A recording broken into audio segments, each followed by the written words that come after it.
of you. Sunki? Yeah, one of you decide. Yes, shall I read? Yes, please do that. Shall I This read? will be done. Yes. Yeah. This may be done on the side of Purusha by drawing back from the physical self and its preoccupation with the physical nature, and through concentration of thought and will, raising oneself into the vital and then into the mental self.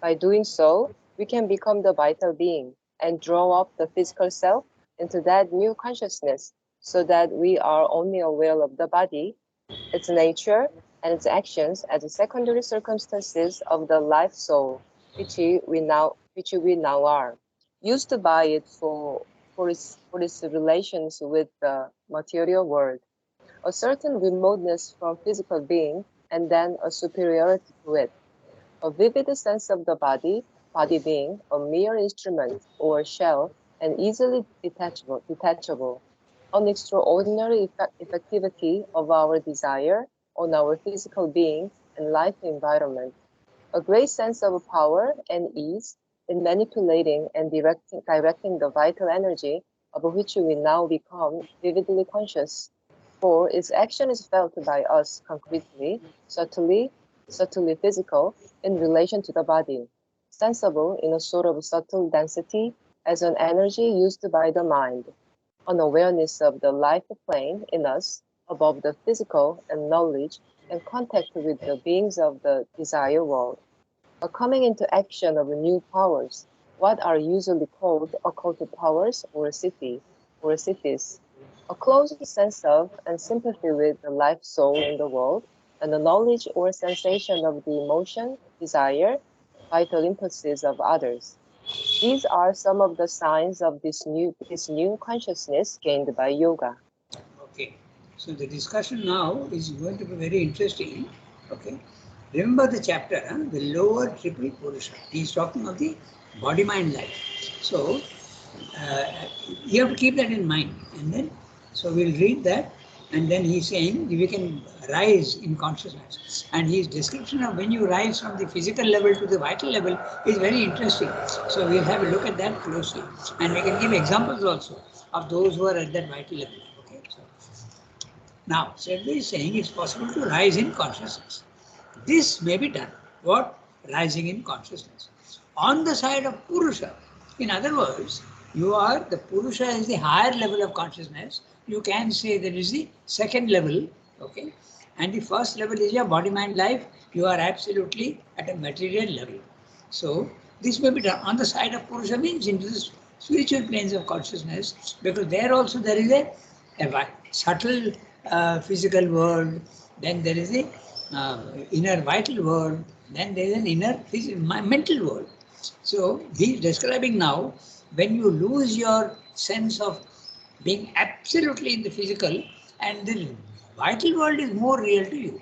You have opened out to the vital world and you are aware of the forces and you are even able to manipulate some of those vital forces. That's occultism, he says. Okay. So keep this in mind. He is describing in this paragraph what happens to a man who becomes more aware of the vital plane, the energy plane. Okay. But this is at the subtle plane.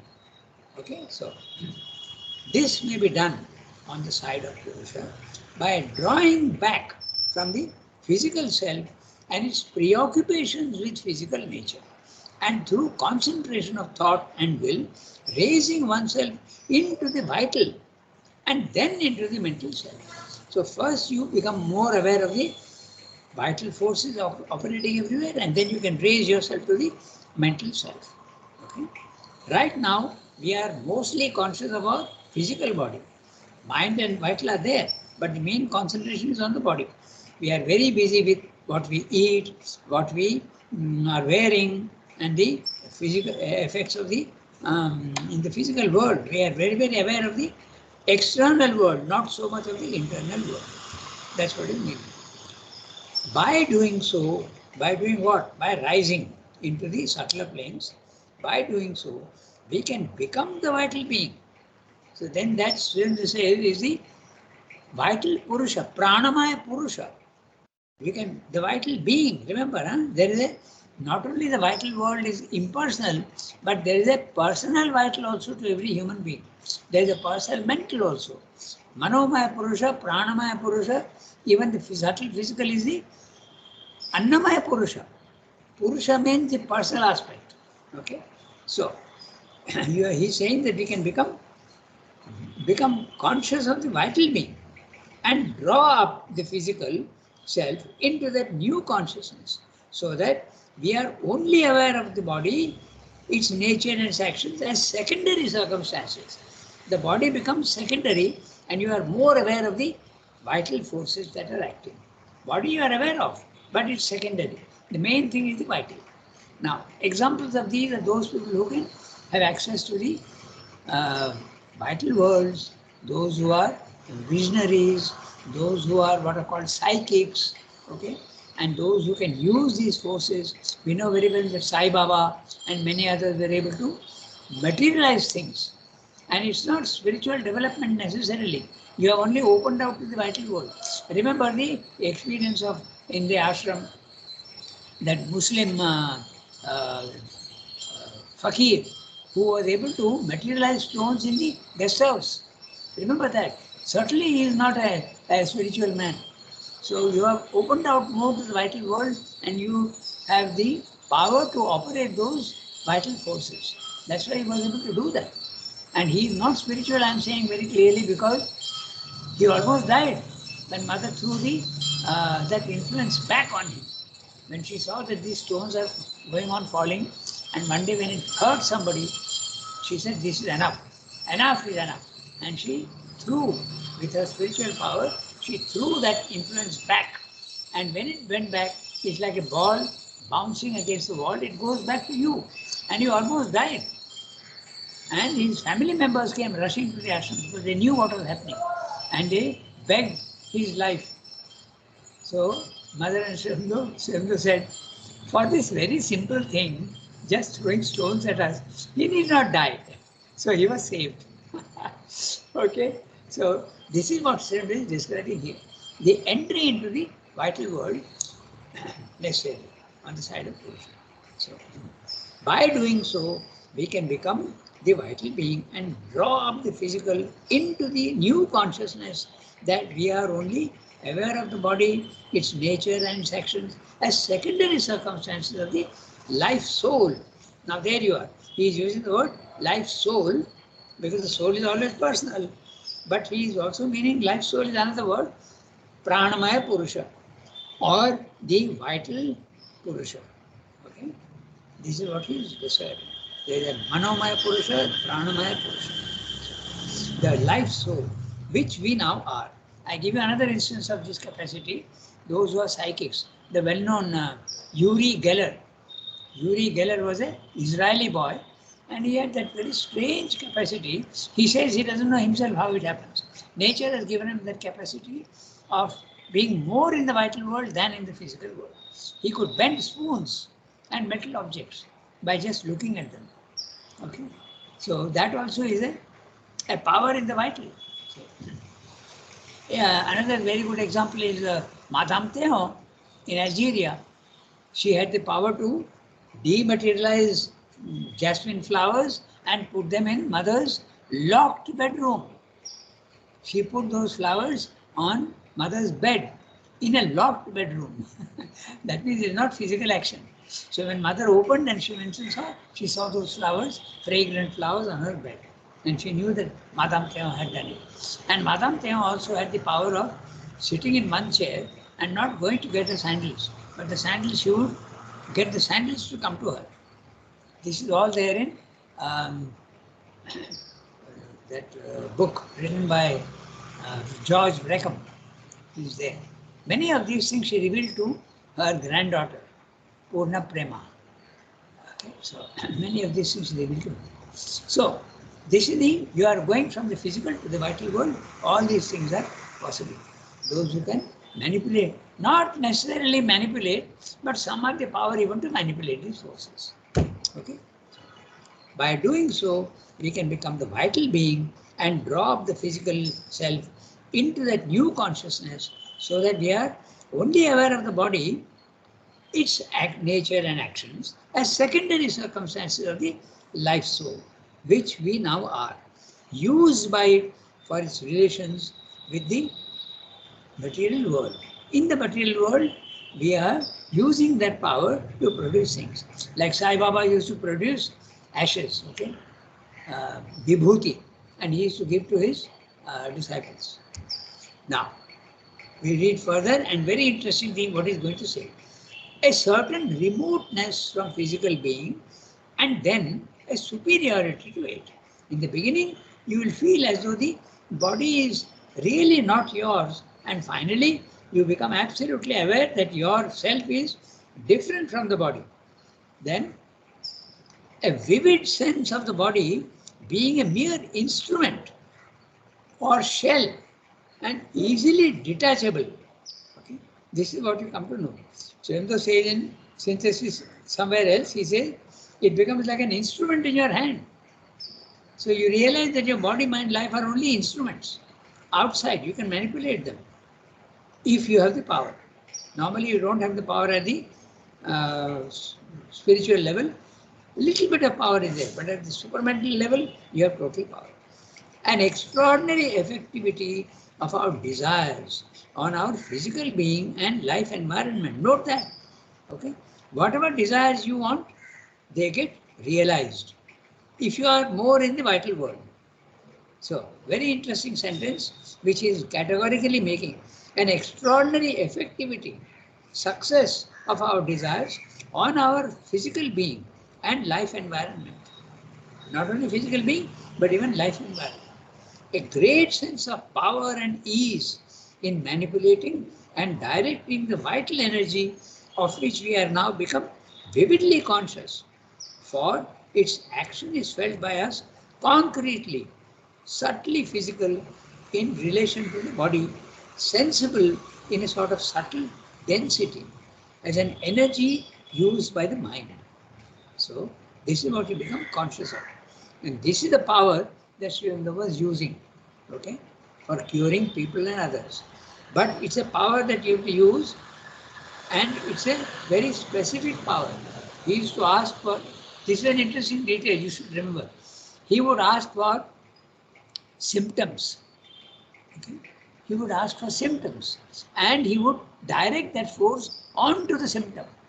But if the symptoms are not giving, the focus of his power on that particular problem will not be there, and therefore it is not that effective. That's why he used to say always, please give me accurate symptoms, then I will act.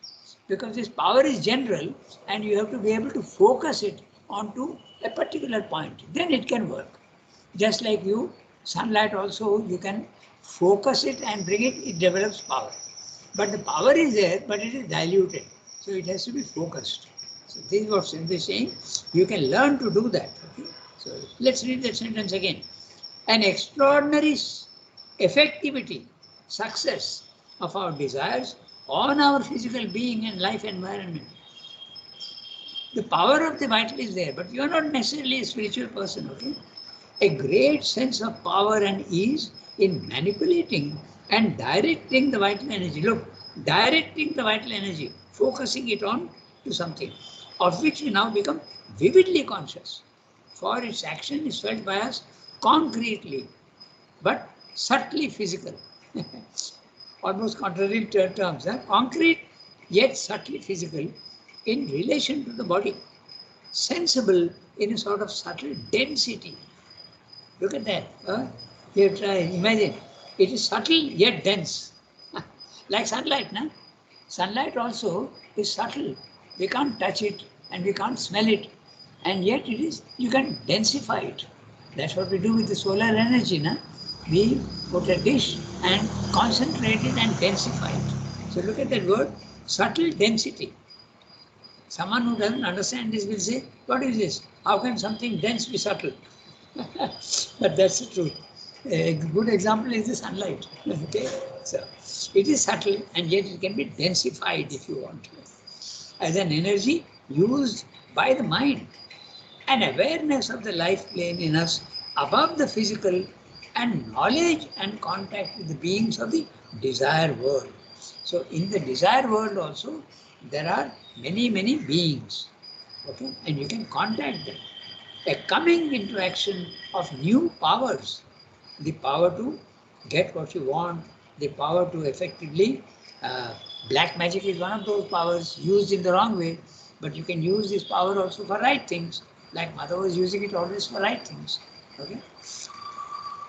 New powers, what are actually called occult powers or siddhis, and they are supposed to be 8. They are listed as 8. It's not actually 8, but they are listed as 8. Anima, Garima, Laghima, Mahima, Prakamyam, Aishwaryam. These are all. Whatever you want, you can get. You are master. All these things are there. These powers start appearing to you when you are going from the physical level to the vital level. They start appearing to you. What are usually called occult powers are siddhis. Ashta siddhis, they are called. Okay. And the last one is the mastery, Aishwaryam. You are the Ishvara. You are master of everything. What are usually called occult powers, a close sense of and sympathy with the life soul in the world. So there is a life soul in the individual, that's the Pranamaya Purusha, the vital soul or the vital Purusha, and it is in touch with the universal soul, the universal life soul in the world. Remember, we have discussed this many times. There are impersonal forces, but there are also personal forces representing them. So, usually in nature, if you want the vital world and the subtler world, in the West, we have the idea of the Pan. Pan is the god who represents the nature. So, he is the personification of nature, which is universal and impersonal. So there is always a relation between the impersonal and the personal. Both exist. We don't know that, but that's absolutely the truth of the. That's why in the Vedas also you have the rain is impersonal, but you have a rain god, Parjanya. The ocean is vast and impersonal, but you have Varuna, person, representing that power. Okay? Mitra, love. Love is impersonal. But Mitra is the personification of love. So all these things are always there. Okay? So what he's saying, what are called usually occult powers is a close sense of and sympathy with the life soul in the world, and knowledge or sensation of the emotions, desires, vital impulses of others. You become very conscious of everybody else's emotions and desires and vital impulses of others. Okay? These are some of the signs of this new consciousness gained by yoga. So he has given you many details and we have looked at many examples. Okay? So that's it. We are rising to the vital, the inner vital world. Now we go to the next sentence, para rather. Now we'll probably go to the mental and what happens there. Maybe let's discuss that. Let's read it. But all this belongs. So who will read? Excuse me. Yes, yes, tell me. You know, the Pranamaya Purusha, is it Yes. the same as your inner vital being? I think so. But the inner vital is it is universal at the universal level, but there is a personal Purusha. That's right. The inner vital is the Pranamaya Purusha. That's what I understand. Yeah, it is the But same. you know, there are some hostile vital beings also, no? Yes, but they are universal in the universe. And the individual, if he identifies with them, he becomes evil in the physical world. That's right. You're quite right. Just now he's telling you now that you become conscious of other people's desires and emotions. So you can. There are universal forces which are individual forces in the universe who are hostile. Absolutely true. And there are malevolent forces, and there are benevolent forces in the vital world. Benevolent forces also are there. Okay. All these small beings, okay, gnomes and elves, they are all in the vital world. Okay. So you remember that What famous. about fairies? Yeah, Fairies? Yeah, they are all also in the subtle physical and the vital world. Yes, absolutely. So how does one protect oneself from the hostile vital beings? You have to use discrimination, which is not always there. That's why that's a very dangerous field to get into. He says that a very dangerous field to get into because you No, can, no, I don't mean that you have to go into that field. But then, sometimes, see, now we see many patients who get these sudden panic attacks or sudden attacks of anxiety. And yes, I know very well that this is not coming from you, but ah, this is a hostile vital attack, that's right. And you they know. possess you. Yeah, that's right. So, when you get this hostile vital attack, how Yes. does one protect oneself? Oh, this is very interesting what you're talking of. Okay, we'll go into a little detail of that. Sri Aurobindo says that these vital malevolent beings can enter into you if there is a defect. And usually it's a physically also there is a defect. Either something like an epilepsy or there is a weakness in the vital or even in the physical. Okay, there is a weakness. And through that weakness they can enter. And I'll tell you something very interesting. I've read about it. When this vital force comes and occupies your body, your vital, and your mind, the person who is occupied often is conscious and he knows that he is being occupied, but he has no power over it. The vital force has more power over it, and then this individual starts behaving in a very, very different manner. Suppose he is a very sweet and gentle person, but he is defective somewhere. This vital force will enter into it and try to satisfy its own desires. There are beings who have desires in the desire world, so they try to satisfy their desires. Sometimes they become violent and they start behaving in a very strange way. And somehow or other, when the vital being again leaves you, you become normal. Because always these positions are not always permanent. Sometimes they are permanent, but sometimes they are not. And what is interesting is when that vital being leaves the individual knows that he is now free and that he was occupied in some cases. And he tells his family members, when this happens, you please beat me. When you beat me, that vital being will leave. So this is the advice he gives to his own family members. I've read of one case like that. Okay, so they are very conscious that they have been occupied, but sometimes the occupation can be permanent. Okay, and that's a dangerous thing. There was a case in the ashram also like that. I can speak about it now because the person is now dead and gone. It used to be a lady, English girl, and her name was given Pavita. Okay, Pavita was our teacher, and she was an English girl she was secretary to Paul Brunton. And when Paul Brunton came here, Paul Brunton went away because Srimda was not seeing anybody at that time, but he went away. He had interaction with many others, including Amal and all, but he went away and Pavita stayed back.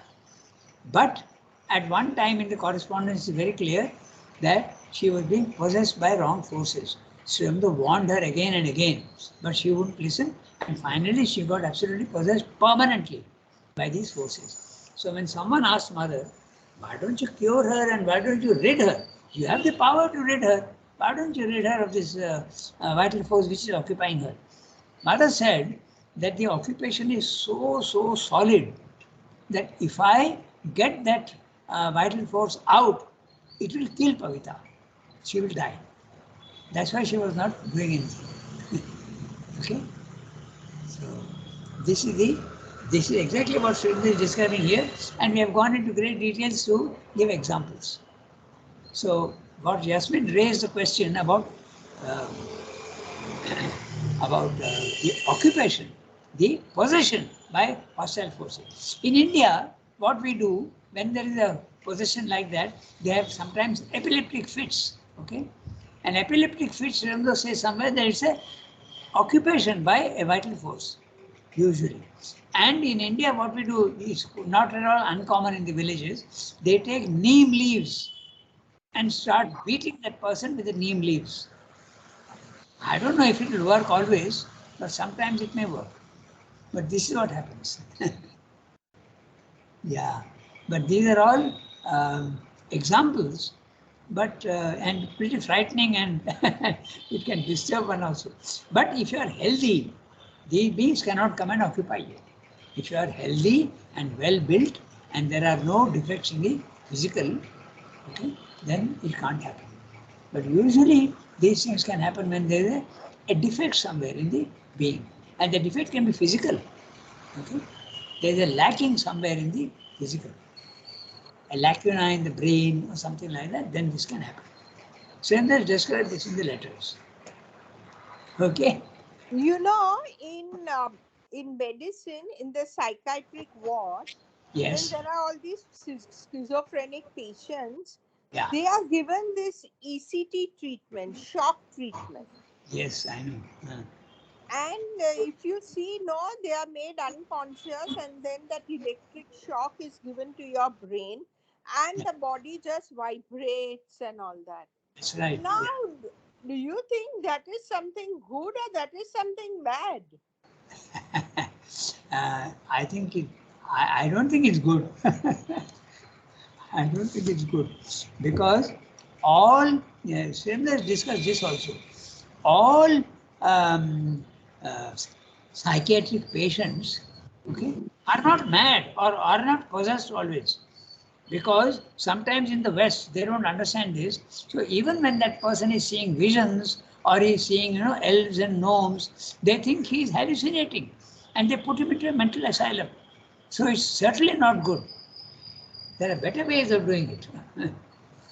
And giving a shock like that is not necessarily a good thing. But as we said just now, in India we take neem leaves and hit the person, okay? Or the person himself says, "You beat me," and then the vital being will leave. That also can happen. So there is no one single rule for all these things. It depends on the individual, his capacity to detach himself, and the way which force is occupying him. There are so many variations possible. But I What, don't. Yeah, tell me. what about exorcism? That's right. That's the same. Exorcism is they do it in the Western world. They do that. The priest, and the exorcism is always done by the priest. But I have not looked into that very carefully, so I don't know whether it always succeeds or not. I don't think it can succeed because the priest has to have the power to get rid, just like mother had the power to do that. Okay, but you have to have the power to do it. Now, all priests certainly don't have that power because all priests, we know very well, are not at a spiritual level at all. By the way, again, another interesting example. Mother's Paul Richard, mother's husband, okay, he used to get possessed by vital forces, and mother used to get rid of it for him. But again and again, he used to open himself up. Mother has mentioned this. Okay, so she had the power to get rid of these vital forces in him, and she would purify him. But he was a type who would invite these forces into himself because he was ambitious, and ambition is one of the most dangerous things. Ego and ambition. Wasn't he the lord of falsehood or something like that? Yeah, that's right. The Lord of the Nations, I think he was. He was. Lord of nations. Yeah, that's right. Quite right. But something interesting, afterwards he was in France when he went away from here, and uh, Dilip Kumar Roy went and interviewed him in France, you know, and he was conscious. What he said was very interesting. He told Dilip Kumar Roy, it's there in his book. Sri Aurobindo came to me, it's there in his book. So he said that my greatest sorrow in life was that I could not accept Sri Aurobindo. I knew that he is far superior to me, but I could not accept him. That is my greatest sorrow in life. That's what he told him. Okay? So, see how interesting this paragraph is. It opens up so many different things. And Srimati is saying it in a very terse and in a very compressed manner, but we have gone into detail to look into all these things. Okay. So what's the time? 24. So we have 10 minutes. Can we? Tell me, from a Yeah. practical angle, this is all in theory, but from a Okay. practical angle, how does one leave the physical and go into this vital world? Oh, that is either nature gives you the capacity by just nature builds a tall man and a short man. So psychologically also it can give you that power.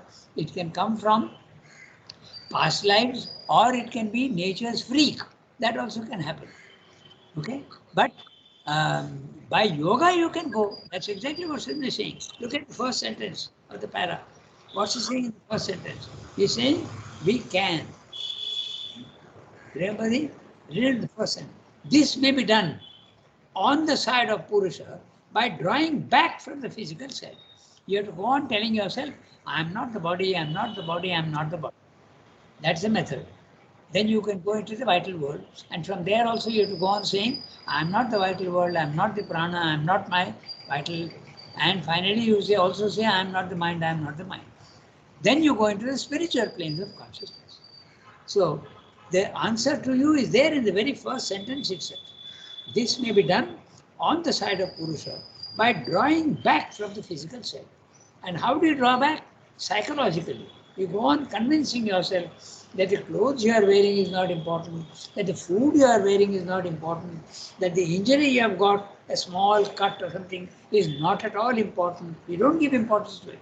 You slowly withdraw from the preoccupations of the physical nature and through concentration of thought on something else. I am the soul. I am the soul.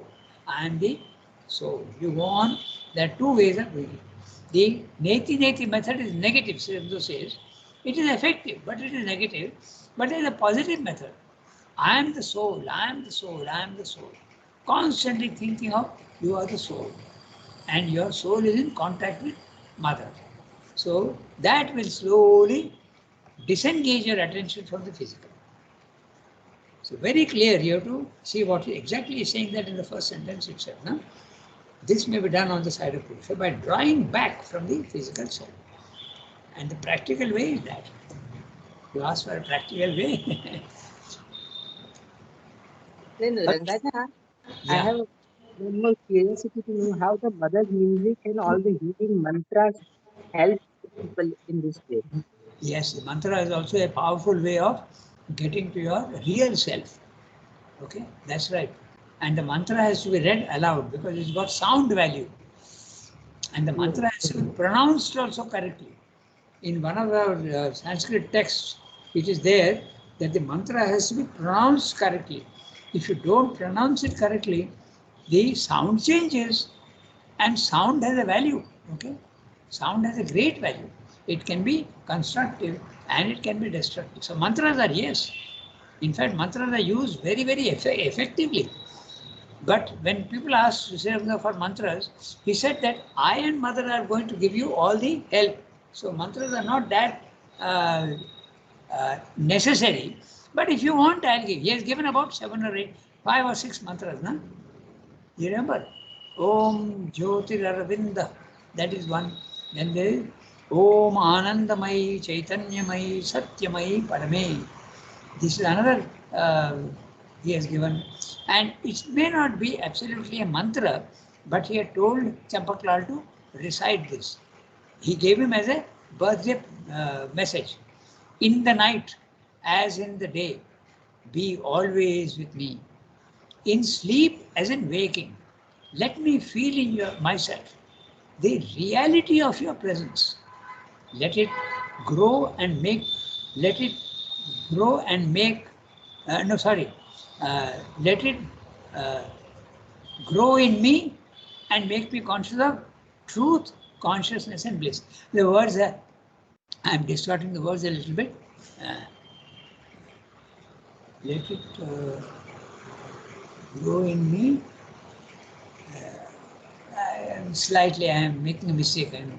But truth, consciousness, and bliss, constantly and at all times. This was the message to Champaklal on his birthday, and Sri Aurobindo said, go on using this.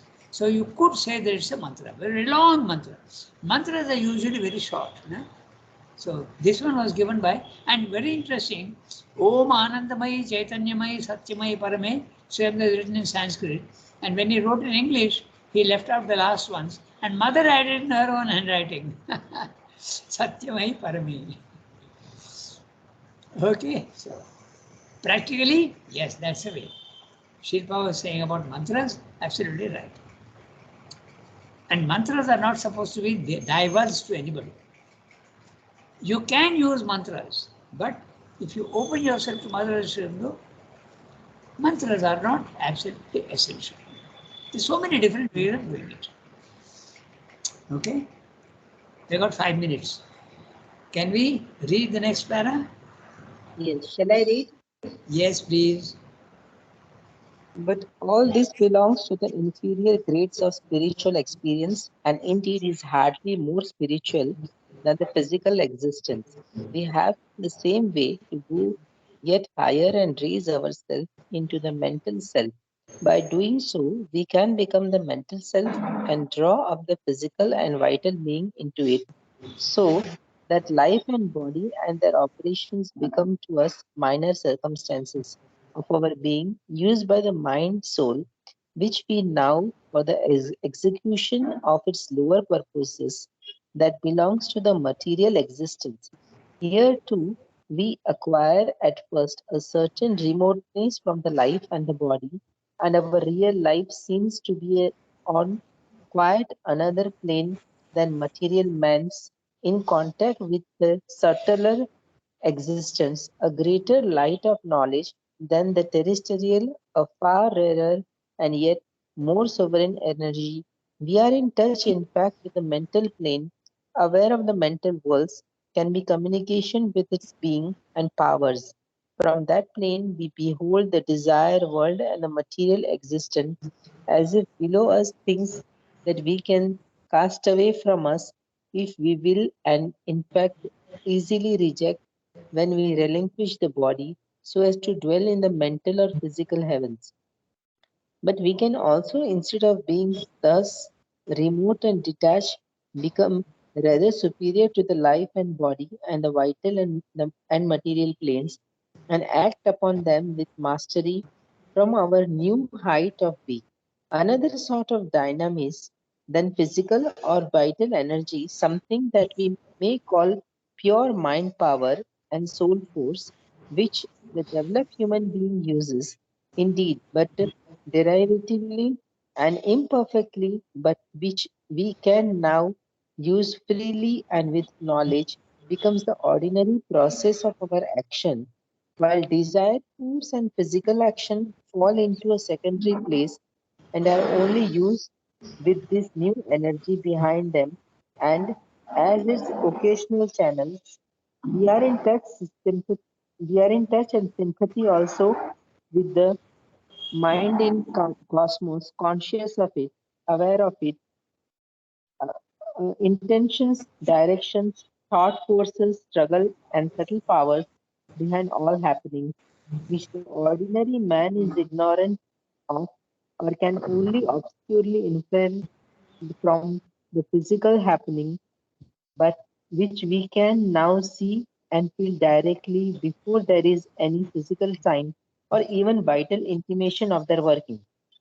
We acquire too the knowledge and sense of the mind action of other beings, whether on the physical plane or on those above it, and the higher capacities of the mental being, occult powers or siddhis, but of a much rarer or subtler kind than those proper to the vital plane naturally awake in our consciousness. So the biggest para where he's describing the entry into the mental world. And all these things are all very clearly he's saying they are not the spiritual. Okay, right in the beginning he said that. So we have only 1 minute left and certainly we can't finish the. So we will redo this one. And again, as much wealth of information he has given in the previous one for the vital world, here also he is giving a huge amount of information. So we will unravel the information that he has put into very condensed form. So we'll do that next time. So We have to read from, but all this belongs to the inferior grades of spiritual experience. Note that. It's not the real spiritual experience, but the lesser. Okay? They are spiritual because you have powers. But the powers can be used in the wrong way also. That's why it is inferior grades. Okay? But still, a man who is at the mental level has more power than when he is at the vital level. We have some amount of power even when we are at the physical level. After all, we can run 100 meters, that's a power. Okay? I can read, I can walk, I can do things, I can talk to people. That's all. It requires energy. It's all physical energy. So when you go into the vital world, you are using vital energy. And when you are going into the mind, you are using mental energy, which is subtler and more effective. That's what he's describing. We will read that next time. So Sunki, make a note, redo, but all this belongs to the inferior grades. Yes. Page 463. Yes. Okay. Merci beaucoup. Au revoir, everybody. It was very Thank you, interesting. Angada. Okay. Thank you. Yeah, okay.